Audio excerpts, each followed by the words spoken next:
Welcome to the Whiskey Congress. Honest, open talk dedicated to speaking the truth to those who are open to hearing it. Black, white, right, left. Most importantly, honest, bold, and fueled by good whiskey. In Whiskey Veritas, we are Whiskey Congress. Join the evolution. Welcome back to Whiskey Congress. Not only do we have a new whiskey to review, we also have a beer to talk about. We'll start with the whiskey. We are doing Jack Daniel's Single Barrel Rye. Steve, you picked this out. I like it. Do you want me to my rating right off the top, or do you want to talk about it first? Why don't you tell us? Give me what your thoughts. Super smooth, really good flavor. I'm giving it a 90. I'm going right on the line. Again, Single Barrel Rye is not necessarily my go-to style of whiskey, but this is so smooth. It's got a really creamy, malty kind of flavor. I don't want to try to call out flavor notes because it's just kind of a diverse. I mean, so there's a number of different. There's a number of different flavor notes that pop out at you. It comes in at 47%. In terms of alcohol, right? Which is in your wheelhouse, maybe not. Well, the thing about it is, though, it doesn't taste like it, right? And it's smooth as fuck. I mean, and I think the one part about it is that it actually doesn't taste anything like Jack Daniel's. Completely agree with that. Right? It's not like if I took this out of the bottle, right? It's a really nice bottle. If you just pour the presentation, but you would not. I don't think if you poured it in a glass and said, "Try this," where do you think this came from? I would not say Jack Daniel's Distillery. Right, and I'm a fan of it. I am too. What do you score it at? I gave it a 92. Okay. Right, I mean, because it does have diverse flavor, which I think you get with the rye. You get some vanilla, you get some cherry. There's a hint of citrus. There's just that. I think you go in thinking that you're going to taste Jack Daniel's, and you don't.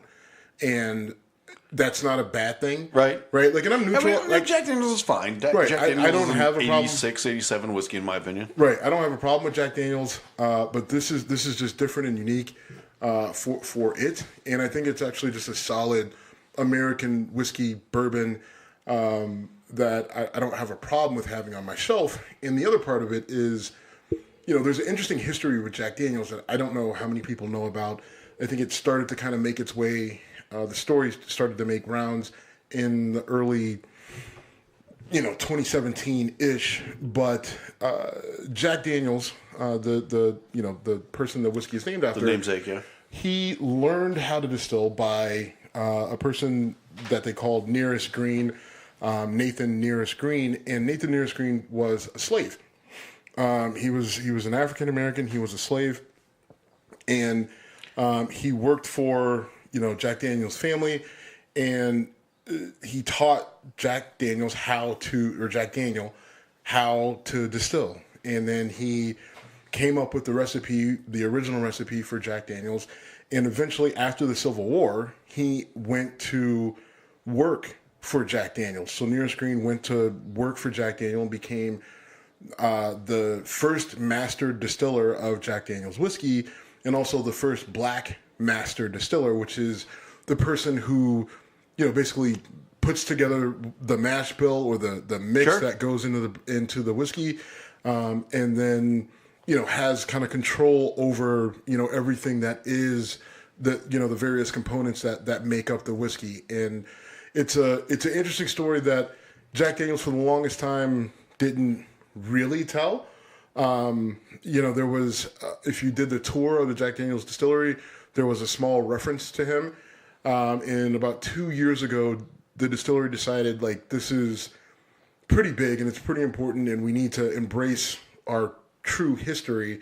And not that they were covering it up, but they just weren't really talking about they weren't promoting it or bringing it out there. And if you've ever done a tour of a distillery, one component of it is who came up with the flavor that I taste now. Like you're using a recipe that's 150 years old.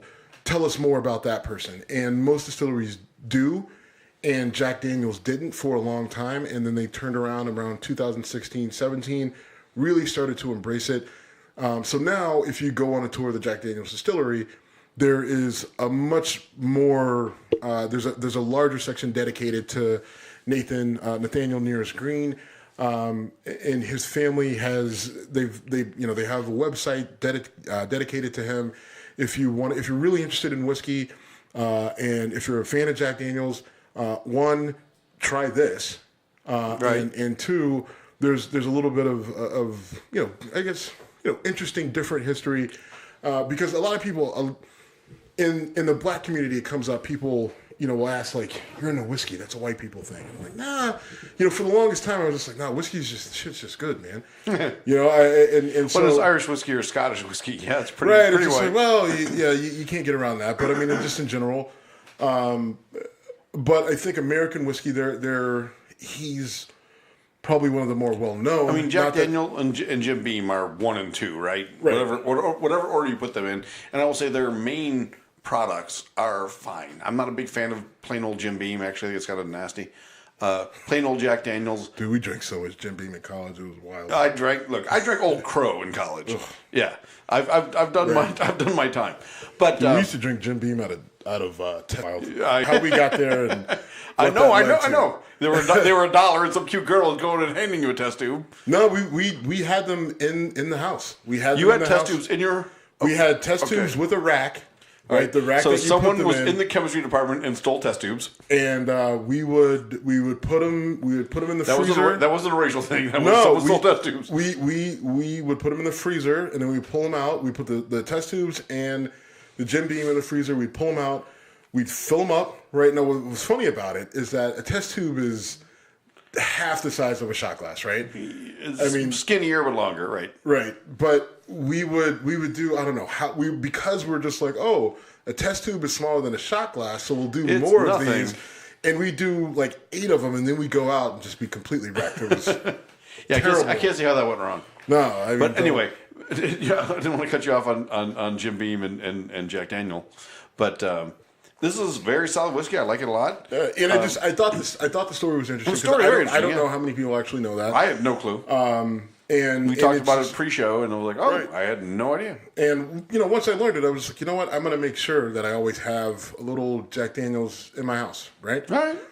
With all the other whiskeys that I have, if it's worth it. So for people to just like, why do you have Jack Daniel's? Like, oh, let me tell you why, right? Fair. Educate the masses, Joe. Fair enough. All right, so I'm going to throw some beer talk at you because we have a beer. We have it's called Major Lager. It's from Brew Kettle, which is a local Cleveland thing, brewed in Strongsville, Ohio. A friend of mine actually was responsible for designing the label and the style of the beer, and I really like this a lot. This is really good. It is a classic lager. This is something you would drink watching a ball game. It's like it's called Major Lager after Major League. It kind of has a hint to the movie Major League on the label. Skull and Crossbone Glasses, which is from that movie, which is based around the Cleveland Indians.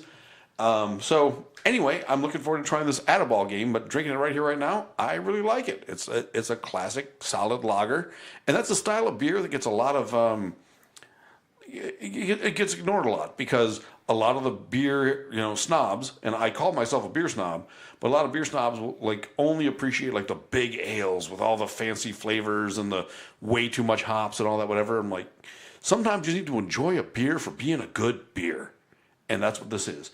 So Major Lager from Brew Kettle is really solid. I highly recommend it. And from a Cleveland perspective, it has a lot of, symbolism that's kind of cool. And the bottle's cool. The can is cool. And there's the drinking portion of the show. And there's been so much going on this week, Steve, that I don't even want to, as much as I'd love to talk whiskey and beer with you. Yeah, a lot came out this week. Well, I mean, the Mueller report drops this week, and hey, look, I finally said it right.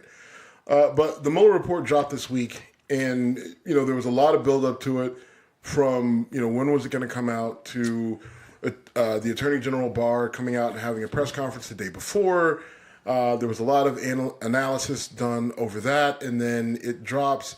The press conference, was the morning of, and then it came, and then there was but there's a lot of talk about what the press conference was going to be the day before.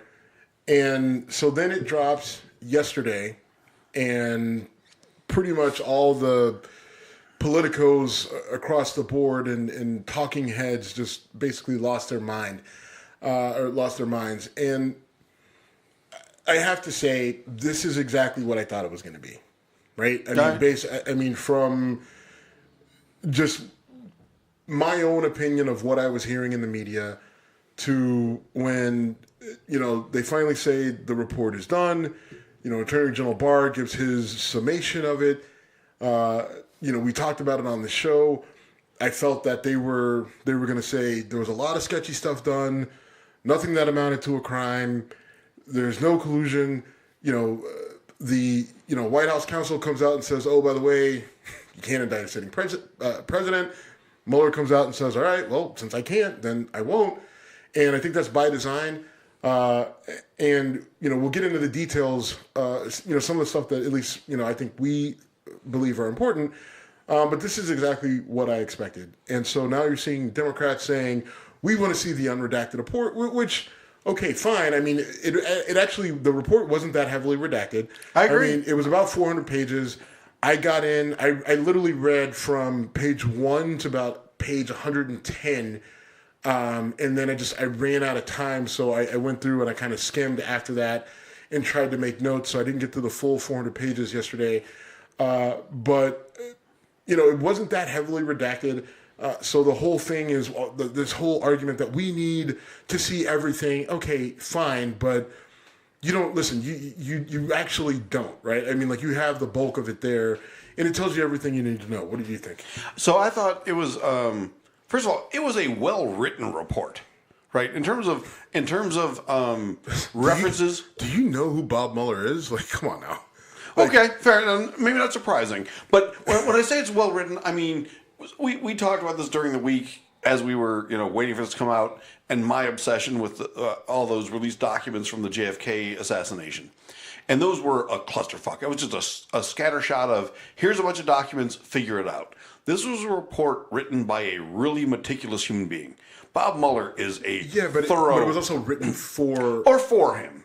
Well, no. It was written, like, Mueller and his team put it together. Yes, but it was a summation of 2 years worth of... But that report technically was for the Attorney General, which ultimately we knew was going to end up in the hands of Congress. So the difference is... It's not shocking. It's just different.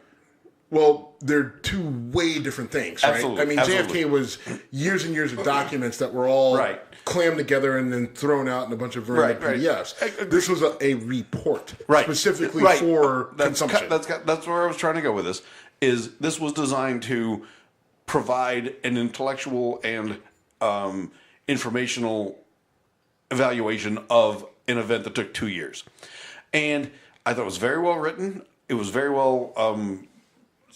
for lack of a word, categorized, right? They had a table of contents. So unlike you, who tried to power through it, I tried to go to stuff that looked interesting. And call me short attention span theater guy if you want. But I looked at a lot of stuff. Now, the stuff that caught my eye was the stuff related to obstruction of justice, which is in volume 2 mostly of the report. So there are 2 volumes. What's that? As a music guy and a hip hop guy, right? Like you think volume 1, volume 2. Like, right. Anyway, go ahead. Sorry. Don Trump Jr. featuring Robert Mueller. Straight out of D.C. I got a crazy motherfucker named... No, I'm not going to stop. I will not stop. All right, I will. For everyone's sake. I'm not stopping for your sake. I'm stopping for everyone else's sake. I just want you to stop for your sake. Which is also probably a good move.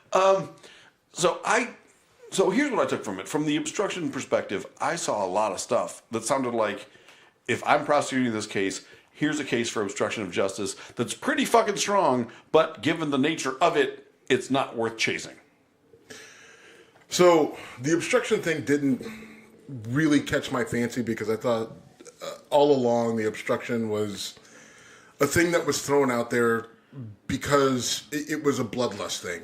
Right, like we're gonna get you. Like we know we're gonna get you on collusion, and you're gonna block us from trying to get you on collusion. So you're trying to obstruct justice. Like I thought, it was an afterthought that was thrown in because everybody was so pissed off. Really. And looking at it, just to address it, I think there's 2 reasons that Mueller didn't go forward with obstruction. One, was there enough to say Donald Trump obstructed justice? And I think that there were instances there where you could probably make a case for it in the court of law and meet your burden of proof. I agree with that. But I think they were flimsy, ish, right? Like they were kind of like you could probably get there. But the Department of Justice and Bob Mueller, with his experience, knows this. They're not big on flimsy cases. They're not big on kind of sortas, right? Like they do slam dunks, period, right? Like I've worked with federal prosecutors. I've worked against federal prosecutors. They don't fuck around, right? Like they're not going to present a case. They're not going to put a case forward. They're not going to prosecute a case that there's a chance that they could lose, right? I mean, I guess there's always a chance, but if it's not a 90 to 10% win percentage chance total for them, then they're gonna sit back and reevaluate. And so I think look based off of what he said, right? There's a couple things. One, you can make an argument that there was obstruction, but the one aspect that you would need to prove for obstruction was, did the president have, a criminal intent to obstruct, right? A corrupt intent to obstruct. Did he have that? And that's the hard part to prove. Now, based off some of the things the president said in plain sight, right? Whether it's in an interview on, 60 Minutes or Fox, or whether it's what he tweeted out, which is part of the public domain. Could you have proven it? Yeah, you probably could have gotten there. But the other aspect of it was, we also find out that, Mueller and his team are informed that, hey, by the way, you can't indict a sitting president. That's the job of Congress to do. And, Congress, it's Congress's job to check the president. And if they feel that he's done something wrong, then it's their job then to initiate the proceedings. And then ultimately it goes to the Senate, and then you have an impeachment, and then you have a removal. So I think Mueller looks at this and says, one, I don't think the case is that strong. Two, you're telling me that I can't, so this is on Congress to figure it out from here. Sure. Or on you, Attorney General Barr, to, if you want to carry this past the goal line, do it. If you don't. Right. But on that's just strictly on the obstruction part. Now, the Russian aspect of this, conspiracy, collusion, all that other stuff played out pretty much exactly like I felt and thought and had said. I've said on this repeatedly. You had a lot of bad behavior that didn't necessarily amount to criminal behavior. There was a ton of it, and a lot of it does not make Trump look good. Would we calling it dopey and inexperienced fair? I think dopey is a bad fit, but I think Don Jr. comes up pretty dopey. Well, I mean, Don. There was I saw something on Twitter that said that Mueller didn't indict Don Jr. because he just didn't have the patience for Don Jr.'s lack of intellect. I didn't see that. I saw it somewhere. I forget where I saw it, but I thought it was funny. And that's probably not far off. But I'll say with the Russians, it's exactly like I thought, right? Like, I mean, this was like the Russian. Now, what I will say is where I was wrong, and I'll admit that I was wrong. You were right. Mueller comes out in the report and in the first couple pages, and says the Russians intentionally interfered with the election. Yep. And for Trump. Hey. You are the king of I can't get to the point of my goddamn story. You will not cut me off. Shush. So don't shush me. The whole Mueller comes out right in the report and says, listen, not only did the Russians interfere, they interfered with the whole purpose because they believed that Trump being elected was beneficial to them. Right? They come out and say it, right there front and center in the report. My long contention is that the Russians really didn't give a fuck who was elected, that they just wanted to disrupt everything that, they wanted to disrupt our institutions and destabilize us to cause what they caused, right? I still believe in my heart of hearts that I'm right. But when he comes out and says, when special counsel comes out and says, this is what it is, then I'll accept it is what it is. Now, that being said, in terms of everything else with collusion and conspiracy, and it played out exactly like we thought it was going to play out. The Russians were playing a game and had been playing a game since before 2016. Sure. Right? I mean, they went as far back as 2014. Right. And they were like velociraptors in the first Jurassic Park testing the fence, right? I mean, they were going around nonstop just trying to figure out where the weak spots were, trying to penetrate in and trying to figure out how they could get into this, and talking to anyone who was willing to talk to them, and willing to extract as much information from those people as possible. And the key to conspiracy is you have to have intent, and you have to have a meeting of the minds where both parties are agreeable to what the overall outcome is going to be of their conspired efforts. Right. And you don't, nowhere do you have that, and I never felt that you were ever going to find it. And you said this a bunch. You said that collusion is a term, but it's not a crime. And the Mueller report says, I don't know how many times, Right. dozens of times, Yep. collusion is not a crime. Right. Conspiracy to commit a crime is a crime, and they found no evidence of that. Now, with regard to obstruction, I'm still curious, and I don't want to drag it down that road, because some of the things I read in there were clear, like, if this was not the political mess it was, and someone was accused of that level of obstruction, I think they'd have been charged.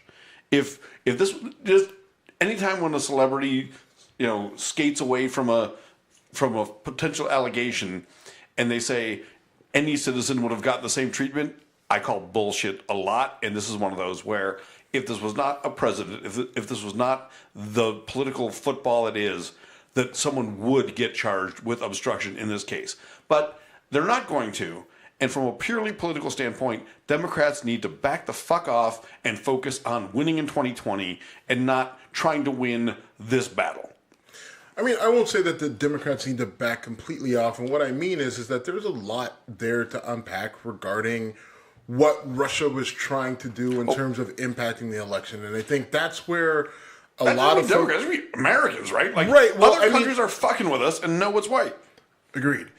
What I mean is, yes, Democrats, Republicans, and I don't like anyone's response so far to this report, right? Like, listen, Trump and his team were inexperienced. They weren't, like, Trump surrounded himself with a lot of wannabes, a lot of people that wanted to be considered hotshots, even Attorney General Barr, right? William Barr is a guy who has openly talked about in previous interviews and things that he's written about the lack of impact that he had made on Washington, and this was his opportunity to, he's a peacock. You gotta let him fly. Exactly, right? Like, so he surrounded it. Like, Manafort is a guy who wanted to be the guy, was never the guy, and so he goes over and starts dealing with Ukrainians and anyone else who will give him money to buy his ostrich jeans and rattlesnake vests and all that other shit. By the way, right? we can never mention that enough. Right. Anytime never. ostrich jeans never. is perfect. And I don't care if we flip-flop it every time. Ostrich vest. I honestly don't even know what's right. And rattlesnake jeans. I don't care. But, you have Papadopoulos, who is a guy who just wanted to be the guy, right? Who wanted to be a guy and was like, hey, I had a conversation with Russians and they said that they can get us this other information, right? And then all of a sudden, FBI's like, oh, did you now? Okay.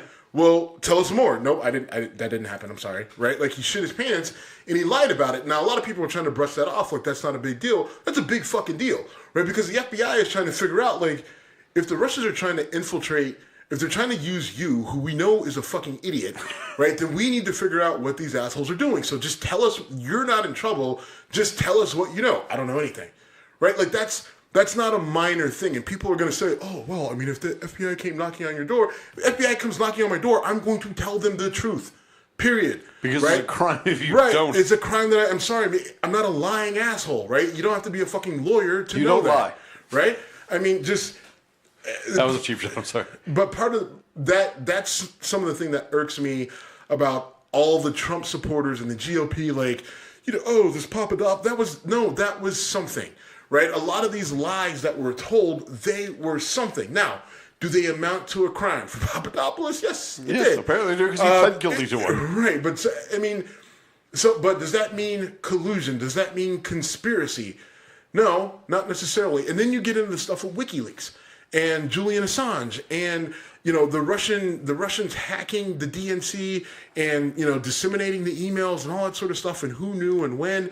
Like that's where things get really sticky and really hairy because we come to find out, and there's an aspect of this that is probably lost that you probably don't remember, but really, really rubs me the wrong way. And what we know is, for a fact, the Russians went in, hacked the DNC server, went out and said, hey, we need somebody to disseminate. They went to a few different sources, WikiLeaks, others, and those sources ended up disseminating the information, right? Okay. There was a guy who worked for Hillary Clinton, his name was Seth Rich, who ended up being, who was murdered in a botched robbery, right? Was shot in the middle of a crosswalk, whatever.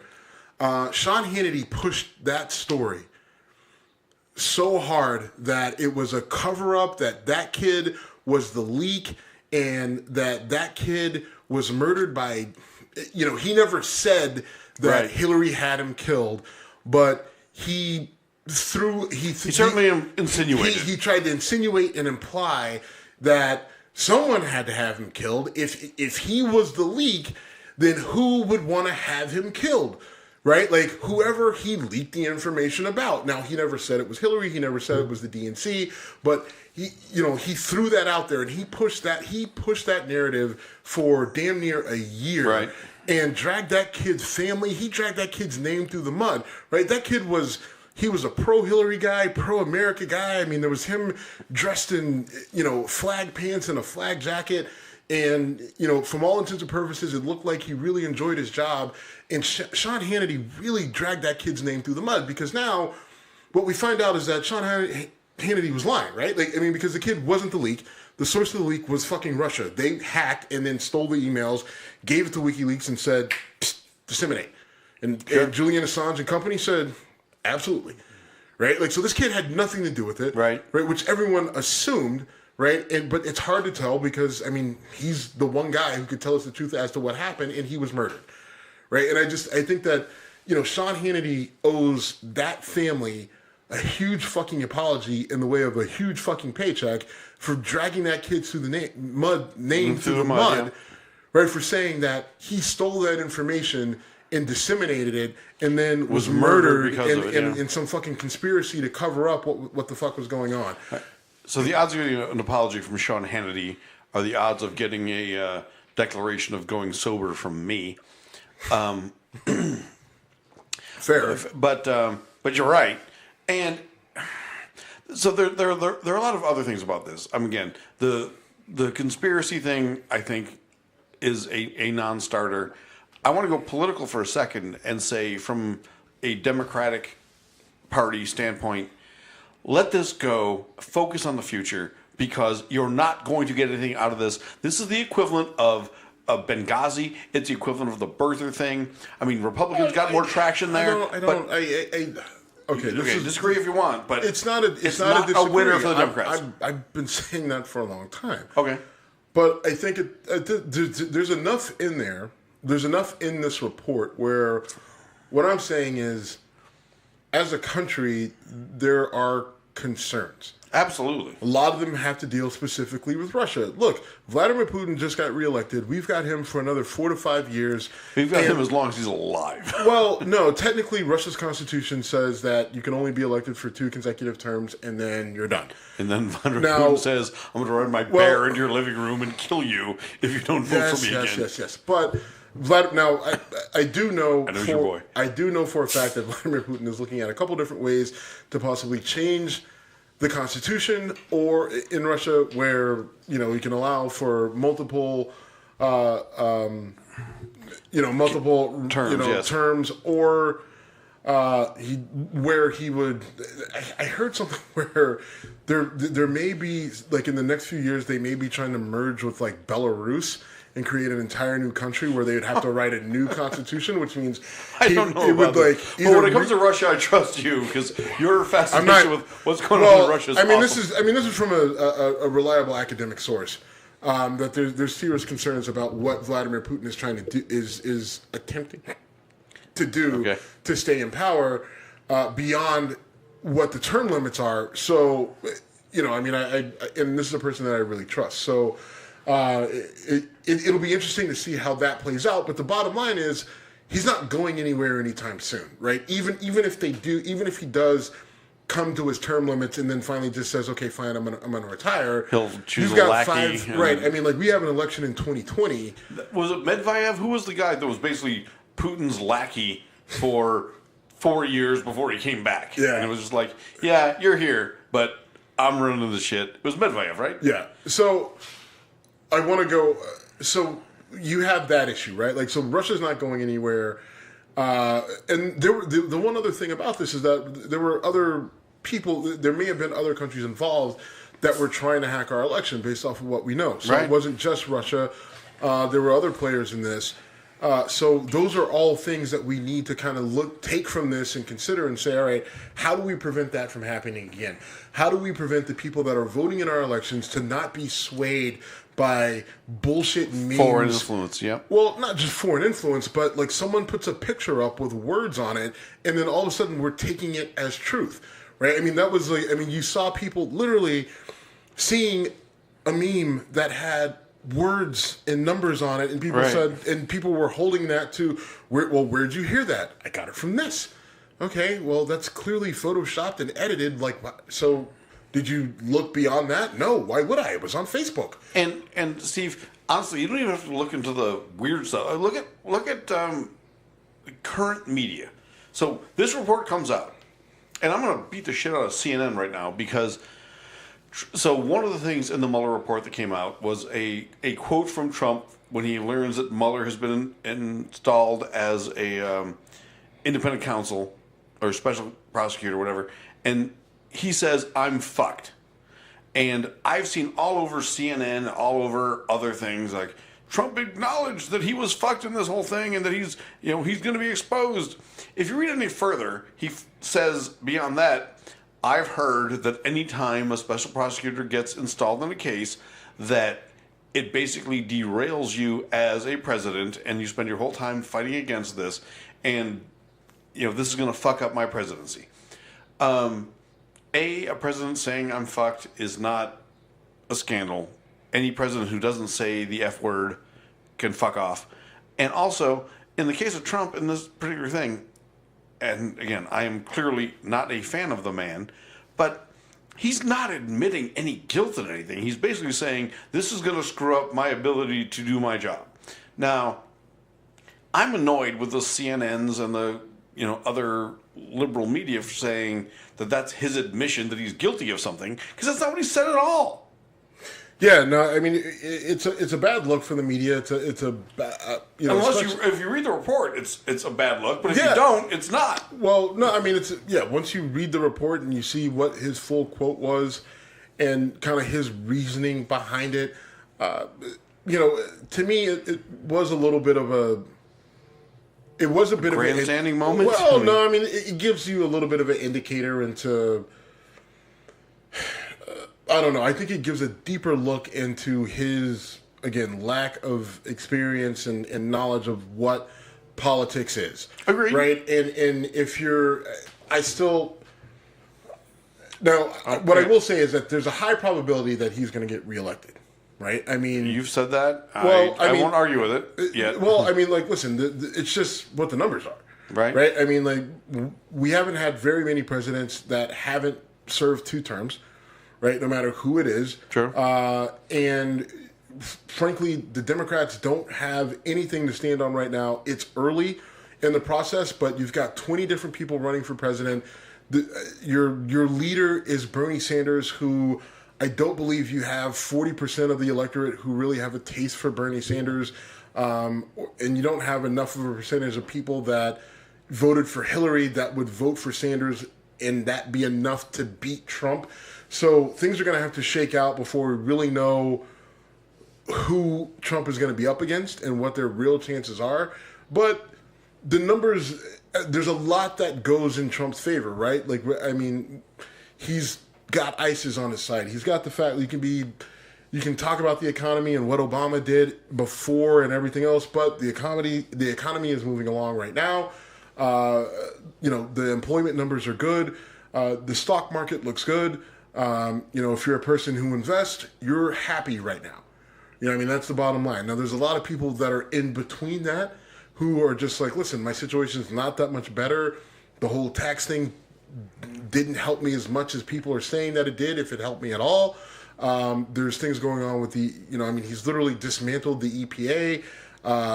He hasn't, in terms Department of Energy, Department of Education. Right. I mean, there's plenty to be not happy with Trump about. I mean, in those areas, to be specific, but for the most part, people are generally going to be happy with what he's done. So it's going to be tough to unseat him, right? Like, you're going to need a concerted effort from the left and Democrats, and it'll be interesting to see, because right now they're in the process of eating themselves, right? I mean, whether it's, Mayor Pete not being gay enough, or Kamala Harris and Cory Booker not being black enough, or Elizabeth Warren just being too I don't know what, but I just don't like her. Not me in particular, but just in general, right? Bernie Sanders being too far left, and then all these other people, we just don't know who they are. Let's give credit to both Pete Buttigieg and Bernie Sanders for going on Fox and entering the not... Pete Buttigieg has not been on Fox? He's going to be. Okay. He's going to be on Fox. He's doing a town hall on Fox, and Bernie Sanders was on Fox. And I think Klobuchar is as well. Okay, good. But Democrats fucking get into the non-comfort zone. Listen, different subject for a different time, maybe. Tom Perez from the DNC made an executive decision to not have a debate on Fox, which was, you don't have to be an experienced campaign, worker to know that was a bad call.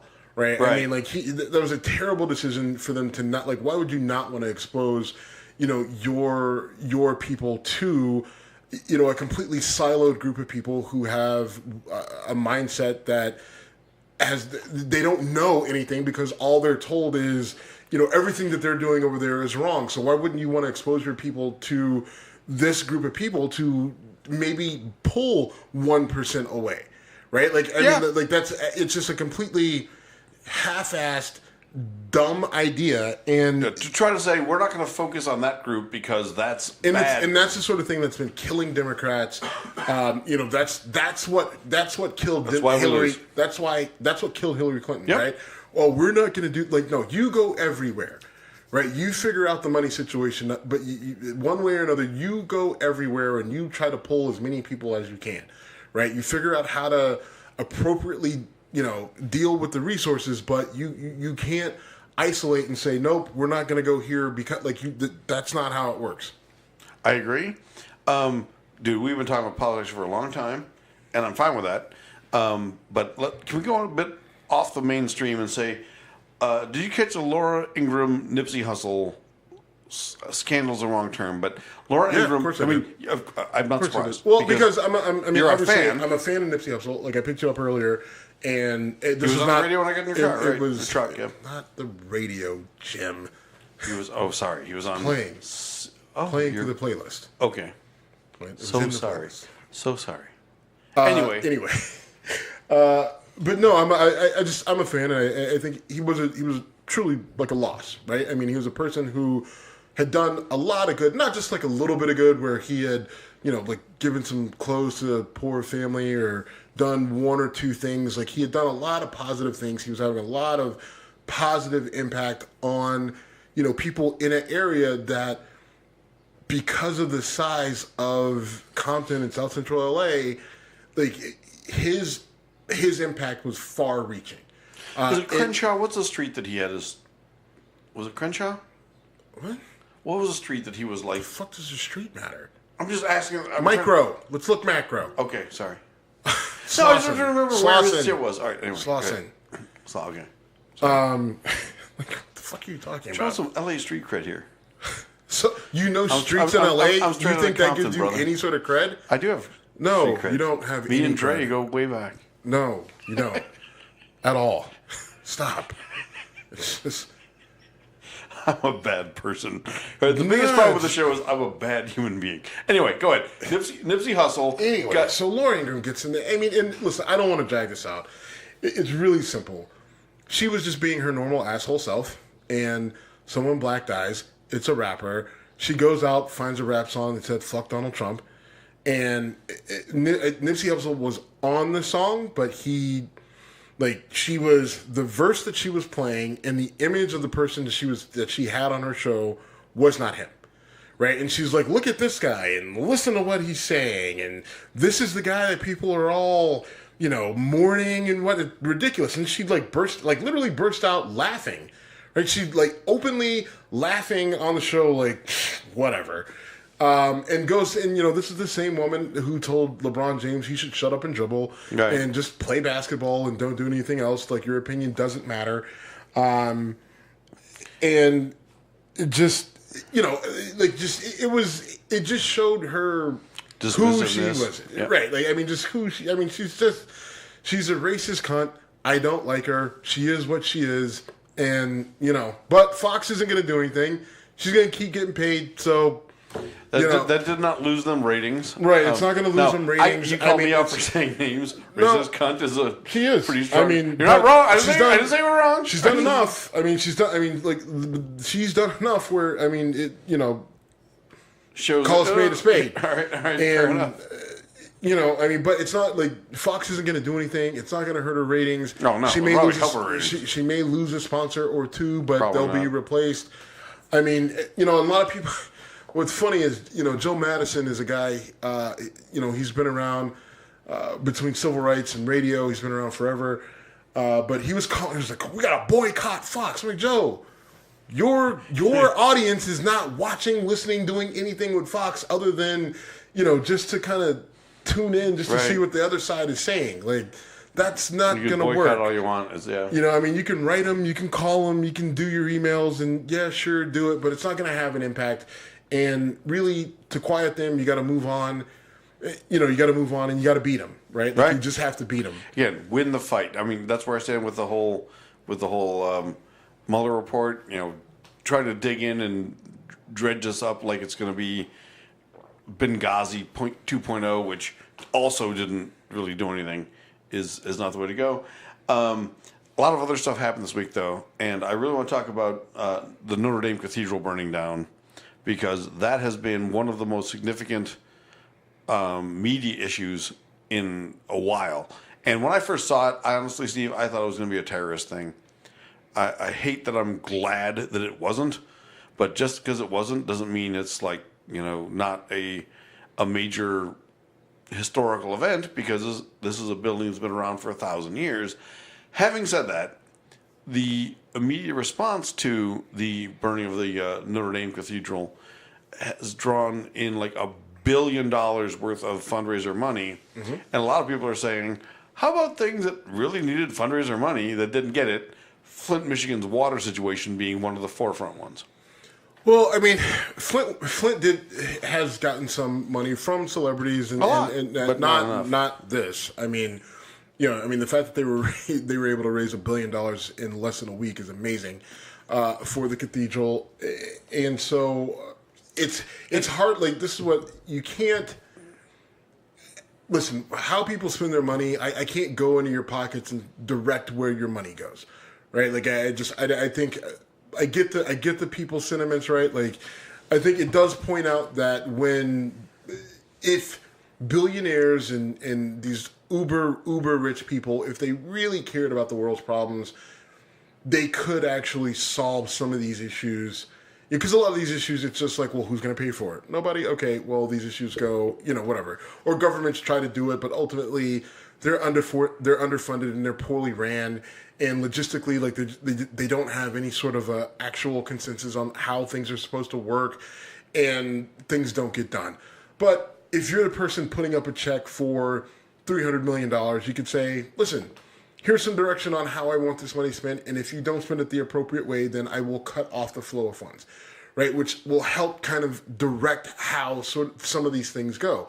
Not that that's what's happening in France with Notre Dame, but if the uber rich, the billionaires really, really wanted to solve some of these issues, like if they really cared about what was going on in Flint, right? Like Flint just got $70 million released which is a loan from the federal government to continue with some of the repairs that they need to their water system, right? And people are looking at this and they're trying to give Trump credit for it.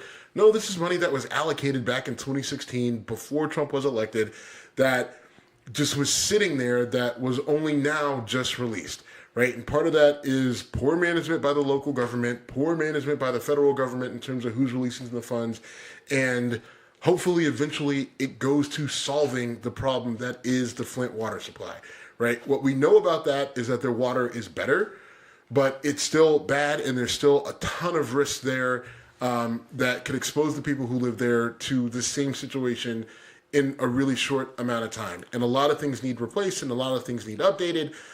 So that's what's going on in Flint. In terms of the church at Notre Dame, I mean, it shows you that what people can do when we come together. So I don't think that we should sit there and everyone should.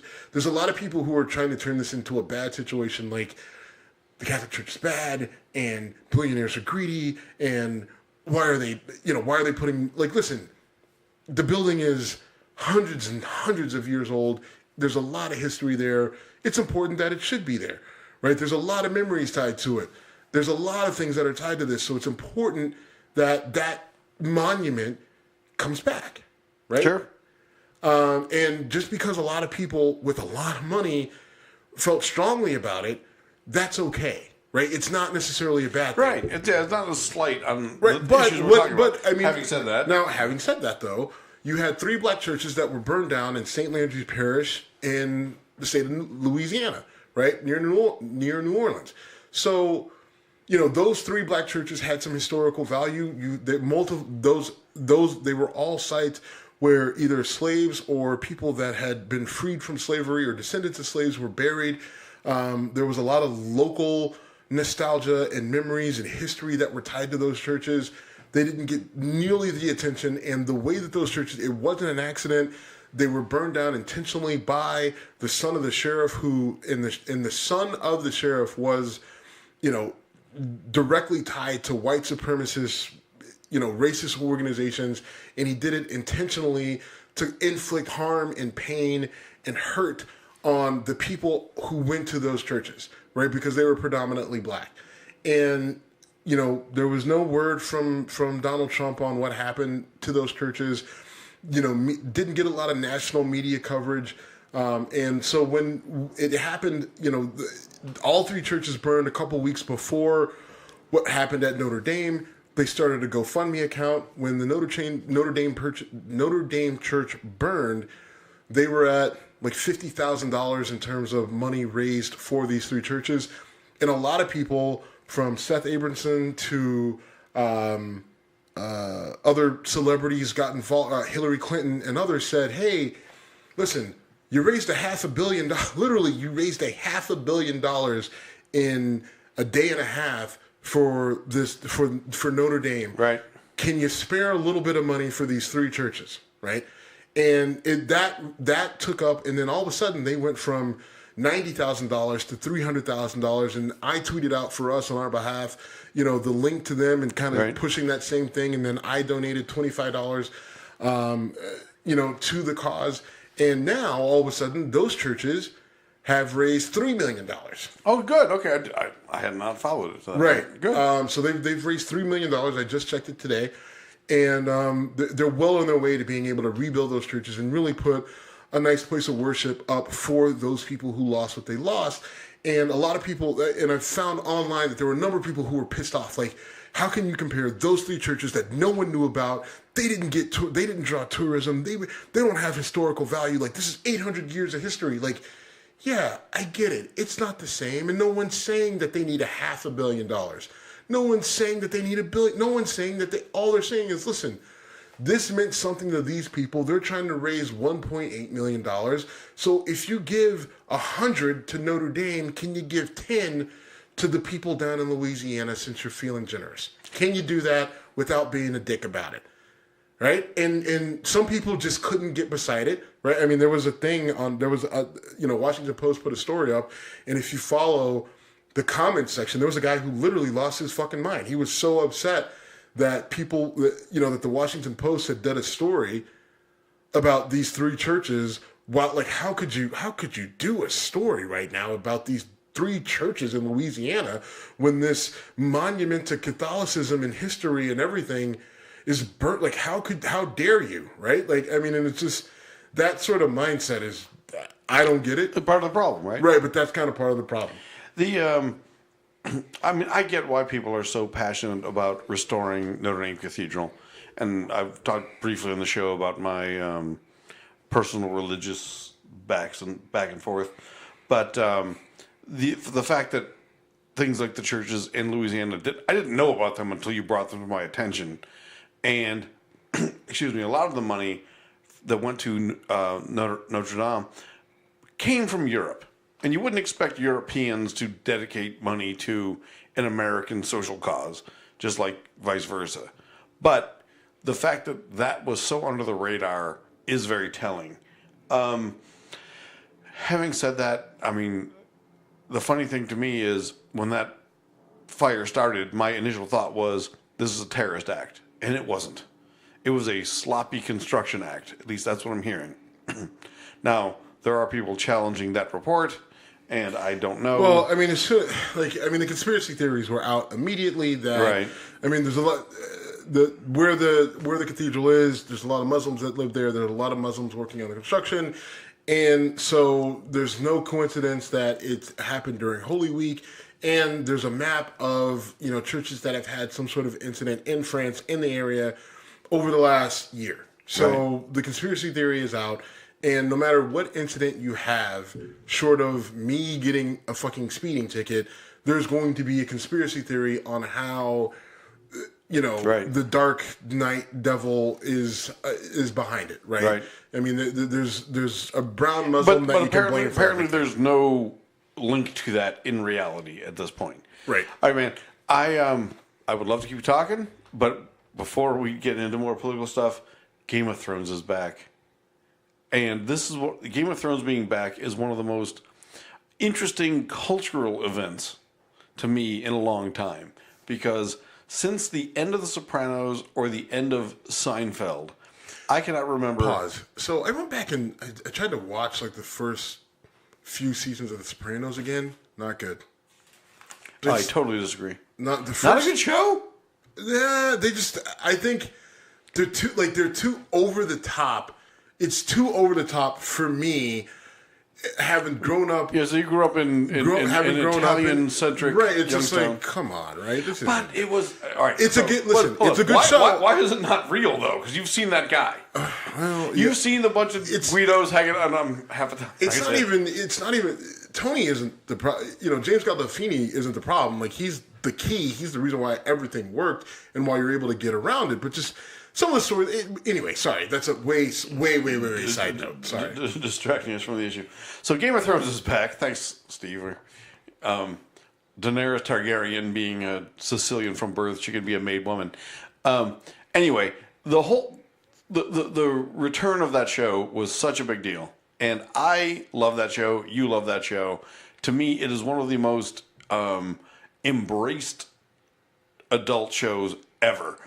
And I didn't really appreciate it until last week on Facebook when so many of my friends were all about it. And I'm a fan. And then I put a post out there on Facebook about how it's gotten more corporate, more Hollywood. And a bunch of people, not the least amongst them you, jumped down my throat about that. You know what?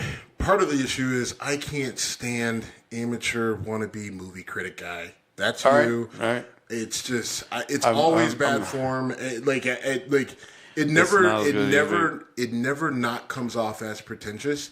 Because it's I'm fine with coming off as pretentious. Right, I know you are. And you don't understand how that's such a really shitty look. Right? Like, I don't care. Right. I'm speaking honestly. Congratulations, you're speaking honestly. Take the fucking carrot out of your ass. No one cares about There your is no opinion. carrot. Either Right, for the enjoy record- it or for don't the- fucking for the- watch it. for the Fuck record- off. For the record, Right? Like, there is no carrot in my ass. I want that on the record. I don't know. Prove it. Because, I will. I mean, with a post You like want me to prove that, it? a post like that, it's hard to believe. I feel like you've already consumed it and digested it anally. They did a whole thing on South Park about this. So I just doing turkeys though. I don't know. I mean, like, what? Like, Look, you can't it's just fine. enjoy it. Like, just enjoy it, right? If you want, like, and here's the thing: there's a place for people like you. It's called Reddit. Go to Reddit. Go to Reddit, and you guys can all be super like, ooh, you know what? I'm better than who are the fucking movie critics of the '80s? Siskel and Ebert. Yeah, you can be Siskel and Ebert on Reddit, right? You guys can all talk about how it's corporate and it's not real, and they sold out for money and all that shit you fuckers talk about. Like, go fucking watch your. The movies that you critically acclaim or whatever. Stop fucking ruining shit for everybody else. First of all, if I'm able to ruin shit for you, that's on you. No, you can't. No, I mean, you can. I'm just telling you. I'm not trying to ruin anything. I'm calling what I'm saying. I'm not hating it. I just don't want the show to go the way of Dexter and Californication and other shows it's nowhere that near derailed. That. No, it's nowhere near that. We're not there yet, and I hope it doesn't go there. It's nowhere near that. Not And I don't think. Not I mean, yet. I think if it goes there, then everyone will turn on it immediately. Right? If it goes to the complete, what the fuck is this? Which happened with True Blood.